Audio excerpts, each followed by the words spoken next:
Good morning and welcome to a new blog. আজকে আছে নাচের ক্লাস, তো চিয়া সিডটা খেয়েই আমি একটু রিভিশন দিতে বসবো, মানে বেসিক্যালি ফাঁকি বাজ আর কি।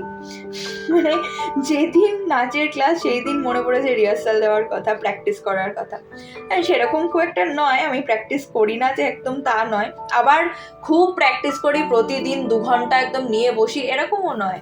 তো যাই হোক, লাঞ্চে রয়েছে ভাত, এদিকে রয়েছে লাউয়ের ঝোল বড়ি দিয়ে, আর রয়েছে আর মাছের কালিয়া নয়, এটা হচ্ছে আর মাছের ঝাল বলা যেতে পারে, কারণ সর্ষে বাটা দিয়ে হয়েছিল। আর বেশ ভালো লাগলো, অন্যরকম লাগলো। আমার যদিও কালিয়াটাই ফেভারিট, বাট ওকে, মা দিয়েছিল, খেয়ে নিয়েছি। এখন চলে এসেছি বাস স্ট্যান্ডে, আর AC47U হচ্ছে আমার কাছে স্বর্গ। মানে যেদিন যেদিন এই AC47Uটা পাওয়া যায় সেদিন সেদিন ম্যামের বাড়ি যাওয়ার আলাদাই আনন্দ থাকে আমার।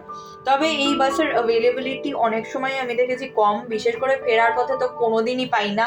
যেটা পেলে সব থেকে বেশি সুবিধা সেটা আমি কোনোদিন পাই না। যাই হোক, আজকে পেয়েছিলাম এবং সময়ের আগেই ঢুকতে পেরেছিলাম ম্যামের ওখানে। সেটা একটা মানে বড় ব্যাপার আমার জন্য, বেশ শান্তির ব্যাপার, মনে আনন্দ হয়ে গেছিলো AC47Uটা দেখে। যাই হোক, এখন চলে এসেছি পিক প্রোটিনে, আর পিক প্রোটিনের ব্লগ তোমরা আগেও দেখেছো। ওদের বাউটা জাস্ট অসাধারণ হয়, আর যেহেতু ওপেন কিচেন তাই জন্য দেখো ওরা বেশ সুন্দর করে পরিষ্কার পরিচ্ছন্ন করেই করে, কিন্তু আমার কিন্তু বেশ ভালো লাগে। আর বাউটা হচ্ছে জাস্ট অ্যাট ₹100, ₹99 বলা যায়।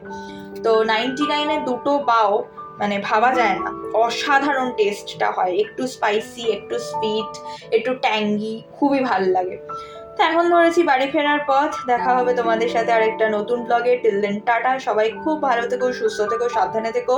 আর যদি কেউ পিক প্রোটিনে যাও তাহলে আমার পুরোনো ব্লগ দেখে নিতে পারো, ওখানে আমি সমস্ত ডিটেলস দিয়ে দিয়েছিলাম, মানে যাবতীয় কোথায় লোকেটেড এবং তোমরা কিভাবে গেলে তোমাদের সুবিধা হবে সমস্ত কিছু বলা আছে। তো চলো টাটা, কেমন লাগছে ব্লগস জানাতে ভুলো না কমেন্ট সেকশনে।